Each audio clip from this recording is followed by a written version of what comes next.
বন্ধুসকল আপোনালোকে চাই আছে ৰিয়েল ফেক্টছ আছাম। আজি লৈ আহিছোঁ অষ্টম দৰমহা আয়োগৰ ওপৰত কেইটামান গুৰুত্বপূৰ্ণ খবৰ। ইতিমধ্যে বিভিন্ন ধৰণৰ বাতৰি কাকত আৰু অন্যান্য ছ'চিয়েল মিডিয়াত অষ্টম দৰমহা আয়োগত কিমান কৰ্মচাৰীসকলৰ কেন্দ্ৰীয় কৰ্মচাৰীয়ে হওক বা আমাৰ ষ্টেট কৰ্মচাৰীসকলেই হওক কিমান দৰমহা বৃদ্ধি পাব এই সম্পৰ্কে বাতৰি প্ৰকাশ পাইছে আৰু বিভিন্নজনে আমাকো বিভিন্ন প্ৰশ্ন সুধি আছে। গতিকে গ্ৰেড 4ৰ পৰা গ্ৰেড 3 বিভিন্ন ধৰণৰ চাকৰিয়ালৰ কিমান দৰমহা বৃদ্ধি পাব পৰৱৰ্তী সময়ত আমি এটা ডিটেইল ভিডিঅ' আপোনালোকৰ বাবে আনিম। প্ৰথমতে আপোনালোকক জনাওঁ যে কাৰ্যকৰী হ'ব জানুৱাৰীত প্ৰায় 34% বৃদ্ধি হ'ব কেন্দ্ৰীয় কৰ্মচাৰীৰ দৰমহা। এইটো আছে অষ্টম দৰমহা আয়োগত। আৰু আপোনালোকে জানে যে যেতিয়া নতুনকৈ পে' কমিশ্যন আহে তেতিয়া DA 0 হৈ যায় আৰু পুনৰ এটা নিৰ্দিষ্ট নিৰিখ ধৰি দিয়া হয়, সেইমতে কিমান গুণ দৰমহা বাঢ়ি যাব সেইটো নিৰ্ভৰ কৰে।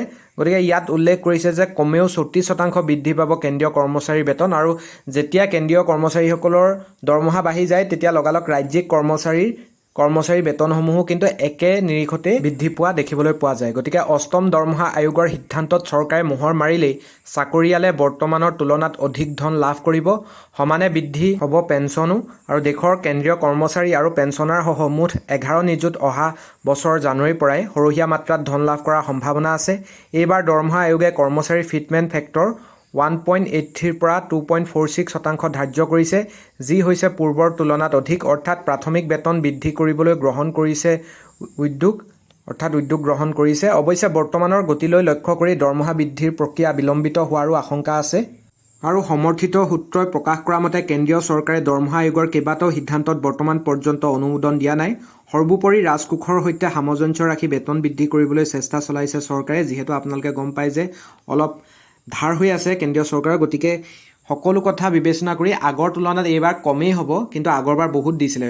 যিটো ফিটমেণ্ট ফেক্টৰ থাকে সেইটো সপ্তম দৰমহা আয়োগত যথেষ্ট বৃদ্ধি পাইছিলে, সেইবাবে সকলো চৰকাৰী চাকৰিয়ালৰে কিন্তু দৰমহা সপ্তম দৰমহা আয়োগৰ ফলশ্ৰুতিত বৃদ্ধি পোৱা দেখিবলৈ পোৱা গৈছিলে। আৰু এইবাৰ কি কৰিছে, বিগত সময়ত চৰকাৰে কেন্দ্ৰীয় কৰ্মচাৰীৰ বেতন 54% বৃদ্ধি কৰিছিল, সেই হিচাপে এইবাৰ 30ৰ পৰা 34%হে বঢ়োৱা হ'ব বুলি প্ৰকাশ কৰিছে তথ্য। গতিকে গম পালে যে আগৰবাৰ 54% কিন্তু দৰমহা বাঢ়ি গৈছিলে, যথেষ্ট পাইছিলে, আৰু এইবাৰো 30+ বৃদ্ধি পাব, কিন্তু আগৰ গতে যদি দিবলৈ হয় যথেষ্ট টকাৰ প্ৰয়োজন হ'ব। গতিকে অলপ আগৰ তুলনাত কমিব বুলি ভবা হৈছে। আৰু আপোনালোকে গম পায় যে 2025 চনত কেন্দ্ৰীয় মন্ত্ৰীমণ্ডলৰ দ্বাৰা 16 জানুৱাৰী তাৰিখে যিহেতু অষ্টম দৰমহা আয়োগ ঘোষণা কৰা হয়, কেন্দ্ৰীয় মন্ত্ৰী অশ্বিনী বৈষ্ণৱ ডাঙৰীয়াই ঘোষণা কৰিছিল। আৰু নতুন দৰমহা আপোনালোকৰ বেছিক চেলাৰীৰ লগত আপোনালোকৰ ফিটমেণ্ট ফেক্টৰ নিৰ্ভৰ কৰিব।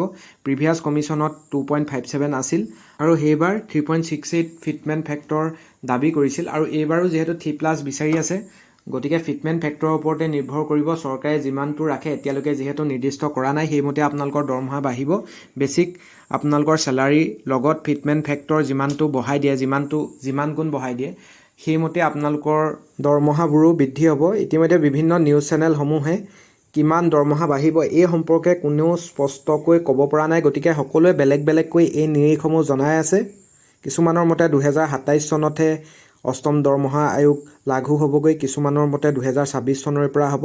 গতিকে বেলেগকৈ বহুতে মন্তব্য কৰি আছে। আৰু এটা উল্লেখযোগ্য কথা হ'ল যে অষ্টম দৰমহা আয়োগ কাৰ্যকৰী নোহোৱালৈকে পুৰণি দৰমহা গাঁথনি ভিত্তিত কেন্দ্ৰীয় কৰ্মচাৰীৰ DA বৃদ্ধি পাই থাকিব। একেখিনি কথাই ৰাজ্যিক কৰ্মচাৰীৰ ক্ষেত্ৰতো প্ৰযোজ্য হ'ব।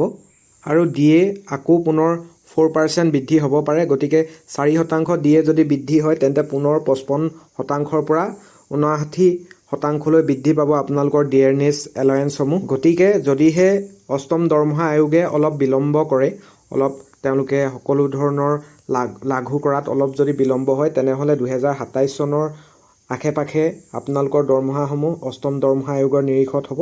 যদিহে এই বছৰৰ শেষলৈ আমি অলপ লৰালৰি দেখিবলৈ পাওঁ, তেনেহ'লে আপোনালোকে 2026 চনৰ প্ৰথমাৰ্ধৰ পৰাই কেন্দ্ৰীয় চৰকাৰৰ কৰ্মচাৰীসকলে, আৰু তাৰপিছত লাহেকৈ আপোনালোকে এপ্ৰিলৰ পৰা জুনৰ ভিতৰত আমাৰ ৰাজ্যিক চৰকাৰী কৰ্মচাৰীসকলৰো আপোনালোকৰ অষ্টম দৰমহা আয়োগ অনুসৰি যি আপোনালোকে গম পাই যে ফিটমেণ্ট ফেক্টৰ ধৰি দিয়ে, সেই নিৰিখত আপোনালোকৰ দৰমহাসমূহ বৃদ্ধি পোৱা আপোনালোকে দেখিবলৈ পাব। এইখিনিয়ে হৈছে অষ্টম দৰমহা আয়োগত আপোনালোকৰ কিমান দৰমহা বৃদ্ধি পাব বা অষ্টম দৰমহা আয়োগে কেনেকুৱা ধৰণে প্ৰস্তুতি চলাই আছে এই সম্পৰ্কত গুৰুত্বপূৰ্ণ ইনফৰ্মেশ্যন। গতিকে যিসকলে নতুনকৈ চাই আছে আমাৰ ৰিয়েল ফেক্টছ আছাম চেনেলটো ছাবস্ক্ৰাইব কৰি ল'ব। গুৰুত্বপূৰ্ণ আপডেট তথা নটিফিকেশ্যনসমূহ পাই থাকিবৰ বাবে ছাবস্ক্ৰাইবৰ কাষত থকা বেল আইকনটো প্ৰেছ কৰি দিব আৰু বন্ধুবৰ্গৰ লগত চেনেলটো শ্বেয়াৰ কৰি দিবলৈ নাপাহৰিব। ধন্যবাদ।